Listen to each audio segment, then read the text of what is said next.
How's it feel to actually have a game on the horizon? Feels good, yeah. It's just, get tired of playing against your own team. You know, everybody says that, but it's a real thing. It's gonna be nice to play against somebody else. Bear obviously installed now as a starter. How is he progressing? Good. He's had a really good week and had a great day today. I thought he had an excellent practice today. We did some crossover work against our defense, and then we also did some scout team work, and he was very sharp, and then he did a nice job in our 2-minute drill at the end. As the offense has come together out of fall camp, what do you see emerging as the strength of this year's unit?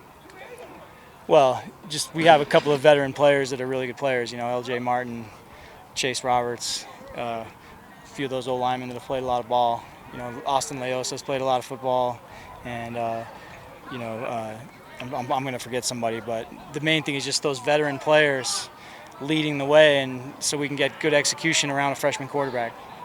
Have you communicated to those guys that they need to kind of help Bear through some of the what you expect to probably be some tough times at some point? Well, we just talk about everybody do your 1/11th. You know, that's a saying in this program. Just do your job on that play, and if we get 10 guys doing their job, then it makes the quarterback's job a lot easier. And so that's really all we're focusing on is just you don't need to do anything special. Just do what you're supposed to do each play and do it the way you're coached.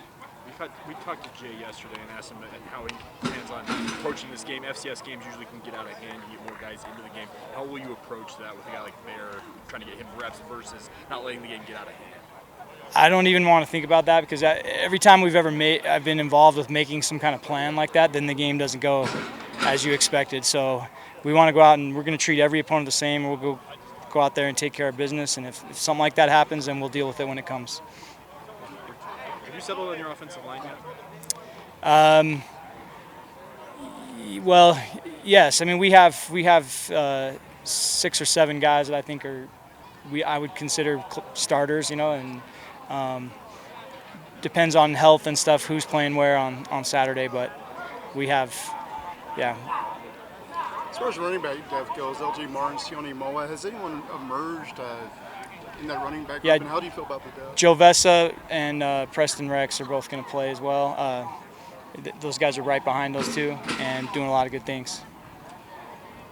You mentioned on Monday on the coordinator's corner that Waylon might be held out this week. Is that a long-term concern, or is it just you're trying to make sure he's 100%? Not a long-term concern. Just he's a little beat up. So that's when you asked me about the starting of the line. Waylon's he's coming along, but we're going to be really smart with him because he's a proven player. He's a really good football player, and we want to make sure he's completely right before we get into Big 12 play. How hard is it to have those conversations with a player of that caliber, great player, to tell him that he's getting sick?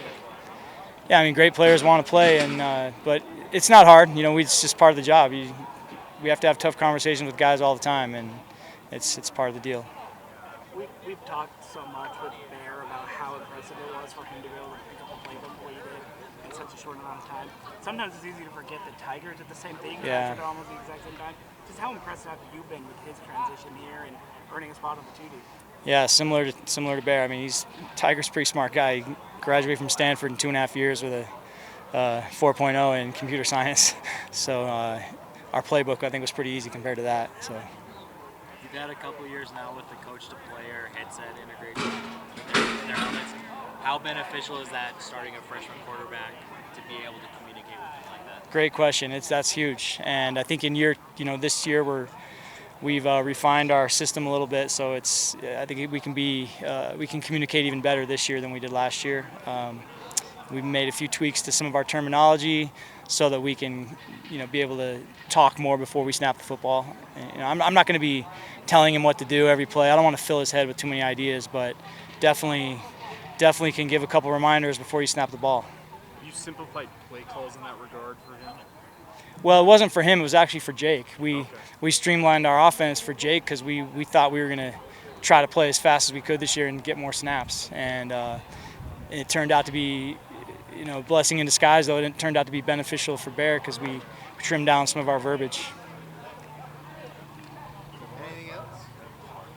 All right, thank you. Awesome. Thanks, everybody. Thanks, Aaron. Yep.